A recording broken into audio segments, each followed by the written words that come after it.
수차 및 그 부속 설비 하겠습니다. 어떻게 보면 수력 발전에서 가장 중요한 부분이 이 수차라고 볼 수가 있습니다. 당연히 물이 떨어지는데 그 떨어지는 것을 이용해서 회전을 시켜야 됩니다.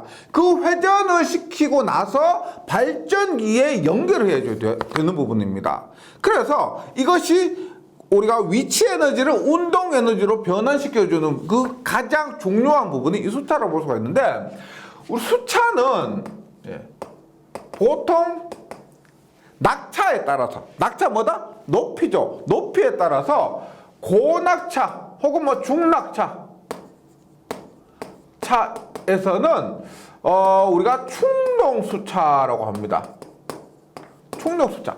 그 다음에 중낙차와 저낙차에서는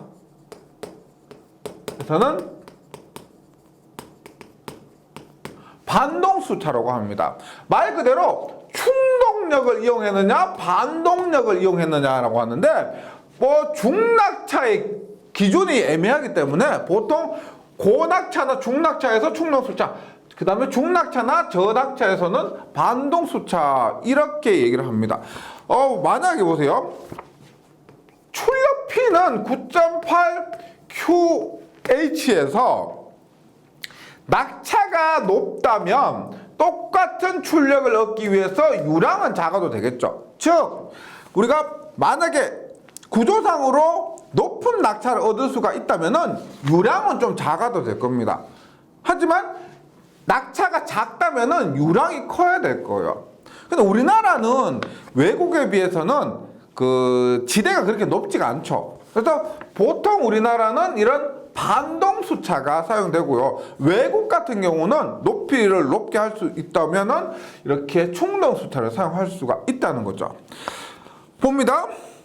수차의 종류에는 충동수차와 반동수차가 있는데, 충동수차에는 우리가 오직 펠턴 수차밖에 없다, 이렇게 기억하시면 돼요. 시험에도 이럴 것밖에 나오지 않고요. 펠턴 수차. 그 다음에 반동 수차에는 뭐 프란시스, 시험에 나오는 중요한 것이 프란시스, 그 다음에 프로펠러,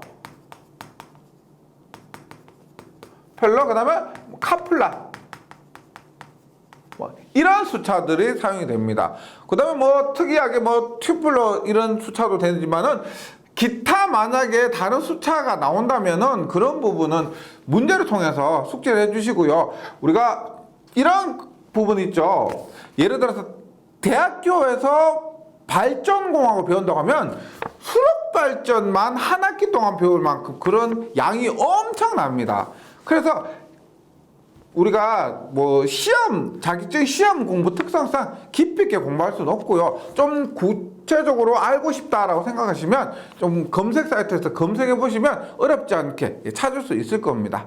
시험에서는 제가 뭐 나오는 부분이 한정되어 있기 때문에 시험 위주로 수업을 드리다 보니까 깊이 있게 하지는 못한다는 거 좀 양해해 주시기 바랍니다. 그러면 펠턴 수차는 어떤 수차냐면, 보세요. 우리가 이렇게 있고 얘가 이렇게 있습니다. 선풍기 날개처럼 이렇게 되어 있죠. 그리고 여기에서 이렇게 물을 이렇게 분사하는 거죠. 반대로 해서 물을 이렇게 분사하면은 얘가 이렇게 회전하겠죠. 물을 분사하는 이런 충동력에 의해서 회전합니다. 이렇게 했을 때 물을 내뿜는 이 부분을 우리가 노즐이라고 합니다. 노즐. 그 다음에 여기 물을 맞아서 직접 그 물과 마찰하는 이런 부분을 우리가 버킷이라고 그래요. 버킷. 그 다음에 이런 부분을 런너라고 그래요. 런너. 그래서 이 축을 가만히 중심으로요. 이 축을 중심으로 노즐에서 물을 뿜으면 이것이 충동력에 의해서 회전하는 것이 이거 펠턴 수차고요. 교재에 있는 그림을 좀 더 참고해 주시면 좋겠고, 그 다음에 반동 수차는 어떻게 되냐면, 반동 수차는 이렇게 생겼어요. 이렇게 해서 물이 이렇게 해서 감아서 이렇게 나갑니다. 물이 이렇게 감아서 나가요. 그럼 얘는 이렇게 세워져 있다고 봤을 때 이러한 반동력으로 회전한다. 그것이 이런 반동 수차, 프란시스 프로펠러 카플러 수차를 의미합니다. 그러면 먼저 펠턴 수차에 대해서 보면 일단 수차 명칭의 절반은 펠턴입니다. 즉 시험 문제에 어떤 수차냐라고 했을 때 절반은 펠턴이에요. 왜? 충동 수차, 반동 수차 중에서 충동 수차는 펠턴밖에 없고요. 펠턴이 유일한 충동 수차다 보니까 특별합니다. 그리고 고낙차라고 그랬죠. 가장 높은 낙차에 사용이 될 수가 있고, 그리고 유량은 작고요. 그 다음에 회전수가 또 작습니다. 그래서 가장 극단적인 그러한 수차이기 때문에 펠턴 수차가 정답으로 50%는 차지하는 거죠. 봅니다.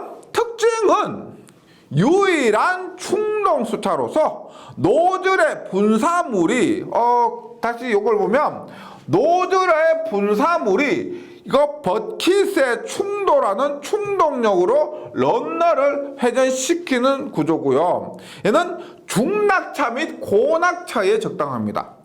중낙차 및 고낙차. 여기서 중낙차나 고낙차라는 것은 300m 이상, 500m 이하, 혹은 800m 이하 이런 것이니까 당연히 얼마라고 정해지진 않았겠죠. 그래서 한 300m 정도 되는 것은 중낙차, 그 다음에 500m, 800m 되는 것은 고낙차, 이렇게 이해해 주시면 되겠습니다. 그 다음에 구조가 있는데, 구조는 첫 번째 노즐입니다. 노즐이 뭐냐? 단면이 원형인 이런 관으로 중앙에서 전후로 움직여 유량을 조절하는 니들이 있고, 유압으로 동작하는 조속기 및 서버 모터에 의해서 동작합니다. 어떤 의미냐면, 예를 들어서 이렇게 했어요. 이렇게 있다고 했을 때 끝부분이 원형입니다. 원형이고요. 니들이 뭐냐면 여기에서 이렇게 이런 식으로 생겼어요. 보세요. 얘가 이렇게 앞으로 오면은 구멍을 많이 막아서 나오는 유량이 줄어들겠죠. 뒤로 가면은 물이 많이 나오겠죠. 그래서 니들밸브라는 것은 여기에서 노즐 안에서 앞뒤로 움직이면서 유량을 조절하는 이런 니들밸브가 있고, 그 다음에 유압 아시죠? 유압으로 동작하는 조속기, 속도 조절기. 우리가 런너의 회전 속도를 조정하려면은 유압을 통해서 이렇게 조정을 한다는 겁니다. 그런 조속기와 서버 모터, 전기 기기 시간에 배우는 정밀한 제어를 하는 서버 모터 등에 의해서 노즐이 조작이 됩니다. 그 다음 니들밸브, 방금 말씀드린 요 니들이에요. 니들, 존슨 밸브를 하면서 유량 조절에 의한 회전 속도 조절, 유량을 조절하니까 회전 속도를 조절할 수가 있고요. 런너는 뭐다? 주축입니다. 주축. 디스크 바깥 둘레에 버킷이 있다 그랬죠? 버킷이 있고요. 버킷 중앙에 물바디가 있어서 노즐에서 나온 분사수는 좌우로 나누어 버킷에 작용한다. 예. 그 다음에 전향장치. 전향이 뭘까요? 방향을 바꾼다. 방향을 바꾼다는 의미에서 전향장치입니다. 그것을 영어로 디플렉터라고, 유수의 방향 전환에 의한 수격작용. 수격작용이라는 것은 물이 급격하게 차오르고 차오르고 가라앉고 이런 것도 얘기합니다. 수압과 내의 압력이 급상승하는 현상을 방지하는 것이 전향장치입니다. 그 다음에 프란시스 수차부터는 우리가 반동 수차입니다. 프란시스 수차부터는요. 여기서는 수차 하나당 공부해야 될 내용은 굉장히 많지만 우리가 다 할 수 없기 때문에 시험에 나올 만한 중요한 부분 위주로 정리해 주시면 되겠습니다. 프란시스 수차는 반동 수차의 일종이고요. 얘는 낙차의 범위가 굉장히 넓습니다. 30m에서 400m의 중낙차에 이용됩니다. 30m에서 400m.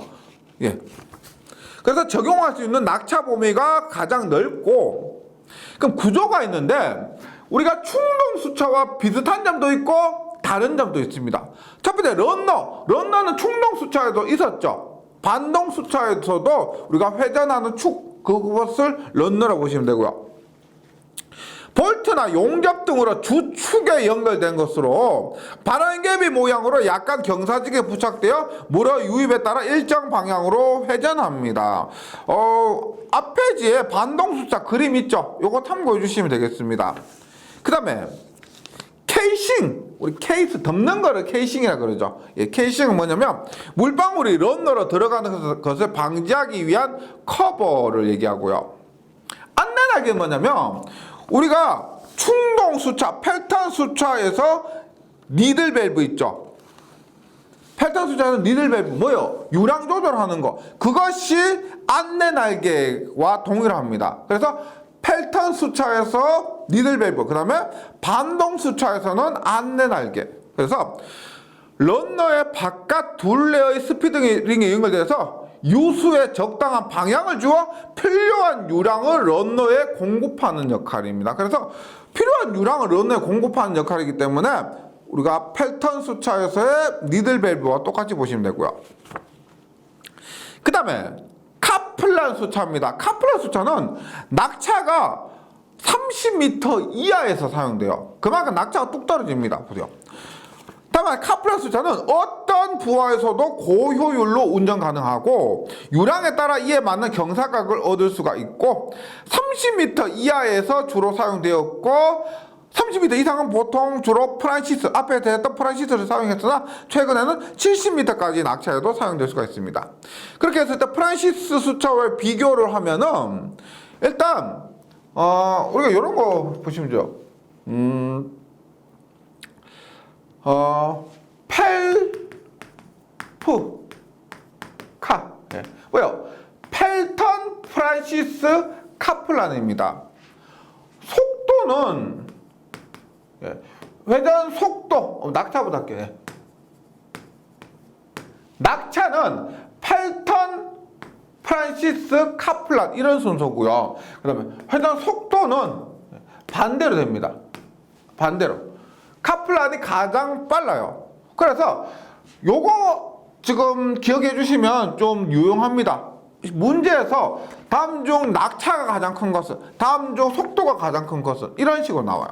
그 다음에 이 사이에 우리가 얘가 프란시스잖아요. 프란시스 말고 프로펠러. 이 사이에 프란시스 프로펠러. 그래서 펠프카. 그래서 프란시스 프로펠러. 얘도 가끔씩 나올 때가 있습니다. 프로펠러 수차.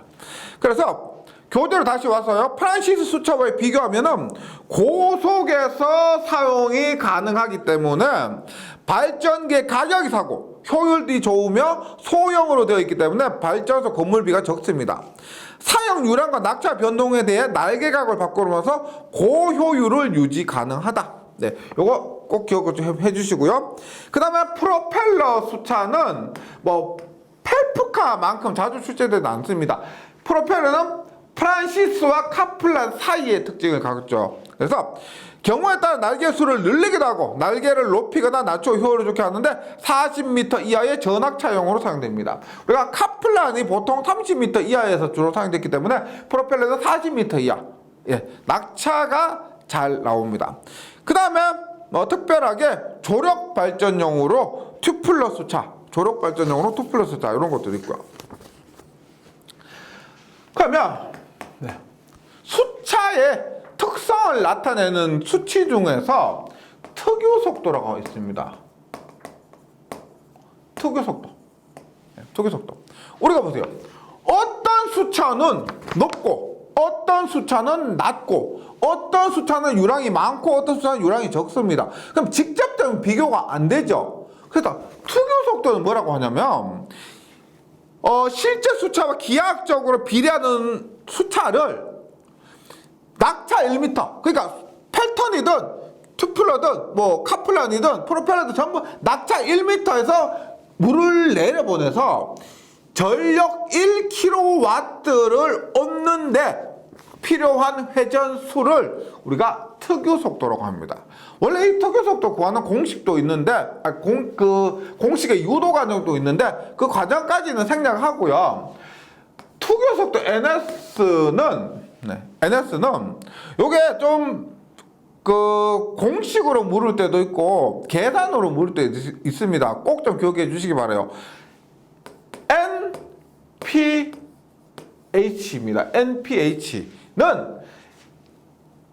N은 회전수, 그 다음에 P는 출력, H는 낙차입니다. 여기에서 NPH에서 2분의 1이고 마이너스 4분의 5입니다. 그래서 특유 속도 NS는 N에 P의 2분의 1, H의 4분의 5. 그러면 N에 마이너스 4분의 5니까 어떻게? H의 분모의 4분의 5가 되고요. P, 출력의 2분의 1승입니다. 그래서 요거 공식을 꼭 외워주셔야 됩니다. 특유 속도 구하는 공식. 이렇게도 외워주셔도 되고요. 이렇게 외워주셔도 되는데 NPH의 2분의 1에 마이너스 4분의 5 이렇게요. 그래서 요 공식하고 그 다음에 앞에서 말씀드렸지만 펠프카, 예. 이게 가장 자주 나오는 겁니다. 이것들의 특유 속도 NS가 얼마냐? 우리가 펠타는 12에서 21입니다. 12에서 21. 얘는 낙차가 굉장히 높죠. 300m 이상이기 때문에 낙차 높이가 높기 때문에 얘가 높기 때문에 얼마? 특유 속도는 작습니다. 작아요. 그 다음에 프로펠러와 카플라는 뭐다? H 플러스 20분의 분자가 13,000이냐 20,000이냐 차이죠. 그래서 프로펠러 보세요. H 플러스 20분의 여기 플러스 50이에요. 여기도 H 플러스 20분의 플러스 50인데 프로펠러는 13,000, 카플라는 20,000입니다. 이게 특유 속도가 시험에 자주 출제됐는데 공식으로 물을 때도 있고 계산 문제로 물을 때도 있고 그 다음에 이 값 공식 있죠. 요 밑에 있는 이런 공식을 물을 때도 있습니다. 그리고 아시겠지만은 30에서 300, 예. 400, 400. 그 다음에 이거는 35에서 30인데 이게 좀 왔다리 갔다리 해요. 네. 근데 중요한 것은 300m 이상이고요. 그 다음에 이거는 30에서 300, 혹은 30에서 400이고 이것은 5에서 30m. 그래서 30m 이하다. 이런 대략적인 값 기억해 주시면 됩니다. 이것이 교재에 따라 조금 틀려요. 그럴 수밖에 없는 것이 이런 이 낙차에서는 반드시 이 발정에 사용해야 된다. 그런 것이 아니기 때문에 조금 왔다리 갔다리 합니다. 네. 기억해 주시고 그 다음에 무구속 속도가 있습니다. 무구속 속도 뭐냐? 말 그대로 구속하지 않을 때 그러니까 발전기가 회전을 하죠. 그런데 갑자기 발전기와 연결된 부하가 무부하가 됐습니다. 무부하가 되면 우리가 발전기와 연결된 부하가 무부하가 되면 얘가 무부하가 됐으니까 속도가 굉장히 상승할 수가 있다는 거죠. 그러면 속도가 상승하는데 도대체 얼마까지 상승할 수 있느냐? 무부하가 됐을 때 얼마의 속도까지 상승할 수 있느냐를 나타내는 것이 이 무구속 속도입니다. 그래서 수차가 전격 출력으로 운전 중 갑자기 무부하가 됐을 경우 상승할 수 있는 최고 속도를 나타내면서 이것도 앞에서 말씀드렸지만은 속도는 우리가 펠프카에서 뭐가 가장 빠르다 그랬어? 펠프카에서 카프 이렇게 말씀드렸죠. 속도니까 카프펠입니다. 그래서 카플란 수차, 프로펠러 수차 이 사이에 프로펠러 하나 더 들어간다 그랬죠. 프로펠러 프란시스 펠턴입니다. 그래서 무구속 속도도 함께 기억을 해주시고요. 이게 가장 큰 것은 가장 작은 것은 이런 식으로 출제되니까. 그 다음에 중요한 것이 어때요? 낙차와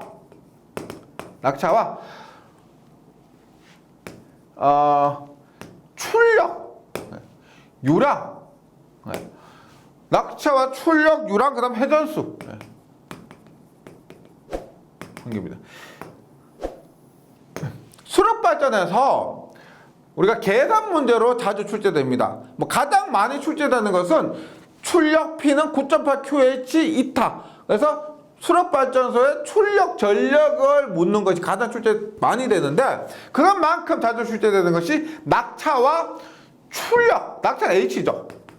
출력, 유량, 속도와의 관계입니다. 그럼 보세요. 이렇게. 이 한꺼번에 외우시는 게 좋아요. 뭐 유도 같은 거 할 필요가 전혀 없고, 결과 외우시는데, 일단 N 회전수 N1분의 N2, 그 다음에 낙차 H1분의 H2의 관계, 그 다음에 유량 Q1분의 Q2, H1분의 H2의 관계, 출력 P1분의 P2, H1분의 H2의 관계는 어떻게 되느냐? 회전수와 유량은 2분의 1승에 비례하고요. 2분의 1승에 비례하고 2분의 1제곱에 비례하고, 출력은 2분의 3제곱에 비례합니다. 물론 이 관계에서는 유량이나 출력은 일정하다고 보고, 그 다음에 이 관계일 때도 회전수와 출력은 일정하다고 보고, 그 다음에 이 관계에서도 회전수와 유량이 일정하다고 봤을 때 다른 거 안 해요. 아이고 이게 원투죠. 원투 했을 때 2분의 1, 2분의 1, 2분의 3 이렇게 외워주시면 되겠습니다. 네, 뭐 유도하고 하시고 자시고 할 필요는 전혀 없고요. 그래서 뭐 규칙이 일정하니까 원투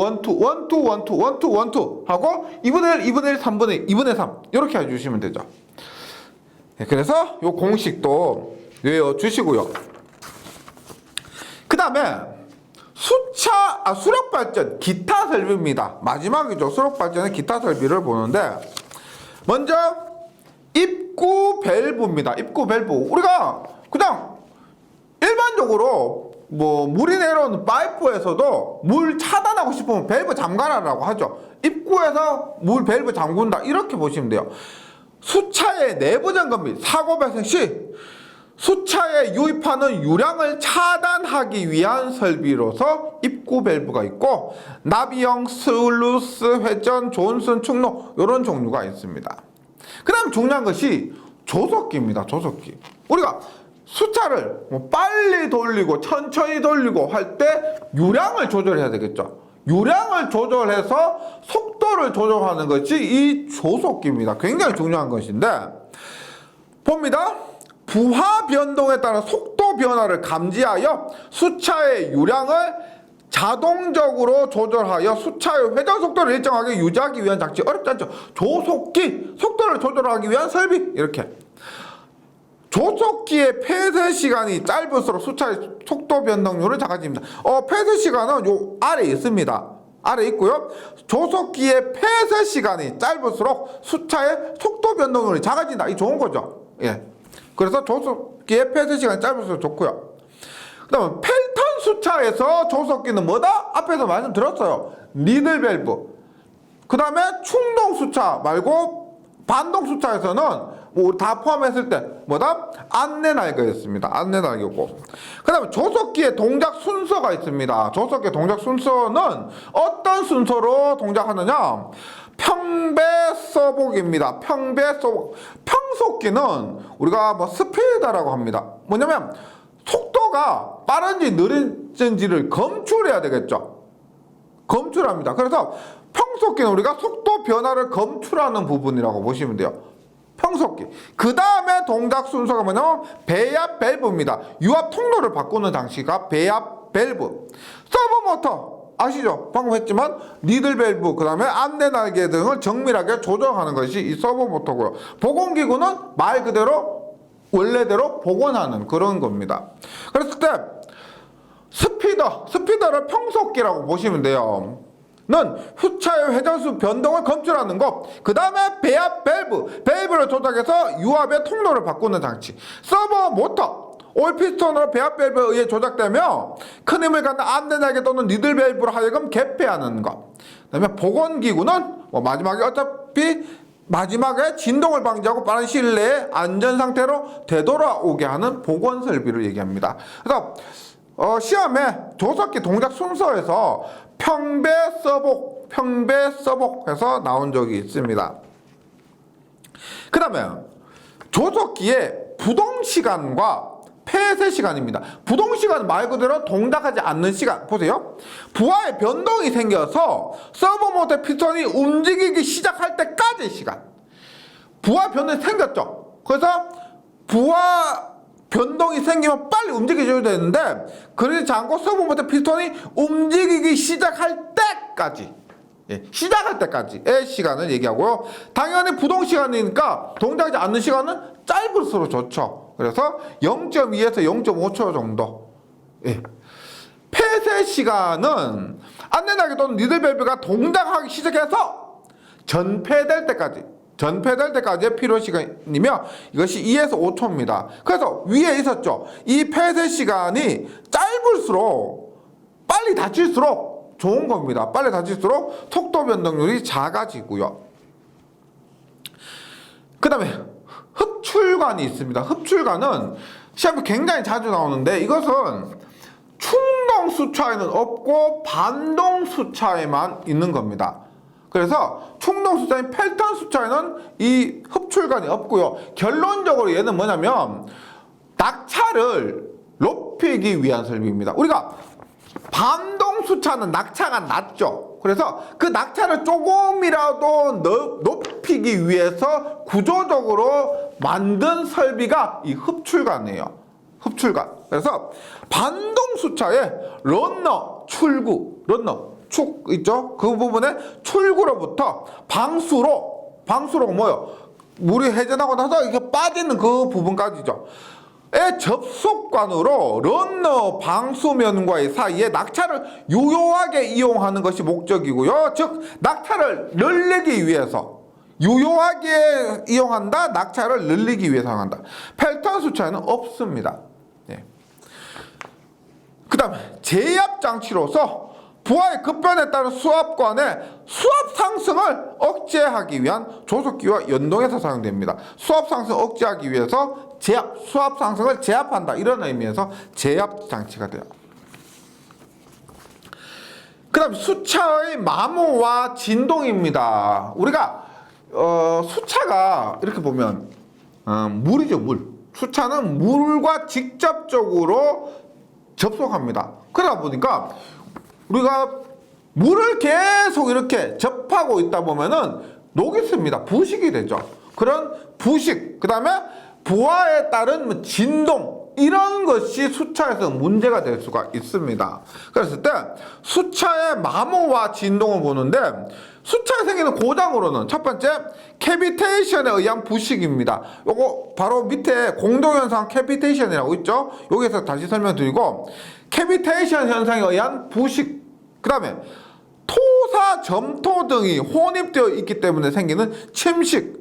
우리가 수차의 구조상 침사지도 있고요. 제일 입구에 보시면 취수구에 스크린 있죠. 스크린에서 1차로 거르고 그 다음에 침사지에서 2차로 거르고 그 다음에 마지막으로 수차에서도 이런 그 토사, 점토 등을 걸러내는데 그래도 포함되어 있을 수가 있죠. 그런 것들이 포함돼서 수차와 만나면은 이렇게 침식이 발생한다는 겁니다. 그런 침식. 그 다음에 물 속에 산이 포함되어 있기 때문에 생기는 침식. 물 속에 있는 산에 의해 발생하는 침식. 이런 것들이 수차에 생기는 고장입니다. 그것 때문에 공동현상이라고 해서 한국말로 공동현상, 영어로 하면 캐비테이션이에요. 어떤 거냐면 우리가 이렇게 보시면 돼요. 예를 들어서 반동수차에서 이게 반동수차가 이렇게 회전하죠. 근데 물이 이렇게 자연스럽게 이렇게 회전을 하면서 그 수차를 돌리면 괜찮은데 만약에 물이 빨리 회전한다 혹은 천천히 회전한다 그러면 우리가 그 만나는 부분에 기포, 공기가 발생하죠. 우리가 너무 만약에 빡 이렇게 만났다고 하면은 물과 수차가 빡 이렇게 만났다고 하면은 그 부분 만나는 부분에 기포가 발생합니다. 기포 공기고요. 그 기포 등에 의해서 이 수차 면에 만나면은 그게 공기와 만남으로 인해서 부식이 발생할 수 있고 그 다음에 그런 부분 때문에 진동이 발생할 수도 있습니다. 그런 것을 우리가 캐비테이션이라고 그래요. 유체가 매우 빠른 속도로 흐를 때 보통 빨리 흐르면은 런던 날개 등의 면에 저압력이나 진공 부분이 발생하죠.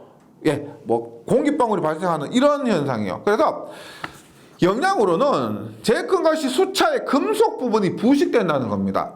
그 다음에 진동과 소음이 발생하고 출력이나 효율이 당연히 저하될 것이고 수압의 변동이 현저화될 겁니다. 그래서 이런 것을 방지하기 위해 대책으로서 수차의 특유 속도를 너무 높게 취하지 말 것. 앞에서 했던 그 특유 속도가 공동 현상을 발생하는 그 기준이 됩니다. 그래서 수차의 특유 속도를 너무 높게 취하지 말고 흡출관을 사용하지 말 것. 우리가 반동 수차는 이 흡출관 때문에 낙차를 조금 높게 하려고 했다가 이것 때문에 캐비테이션 현상이 발생한다는 거죠. 침식이 문제가 되니까 침식에 강한 재료를 사용하고 수차를 과도한 부분 부하해서 운전하지 말까. 보통 이게 우리가 객관식으로 나왔을 때 캐비테이션 현상이 이렇게 빨리 회전함으로써 발생하는 그런 기포, 공기방울, 그 다음에 뭐 진동, 그 다음에 뭐 소음 이런 것이라 생각하시면은 시험에 나왔을 때 크게 어렵진 않으실 겁니다. 답을 찾기는 수월할 거예요. 네, 여기까지 수력 발전 이론을 정리해 주시고요. 저는 문제풀이 시간에 다시 뵙도록 하겠습니다. 수고하셨습니다.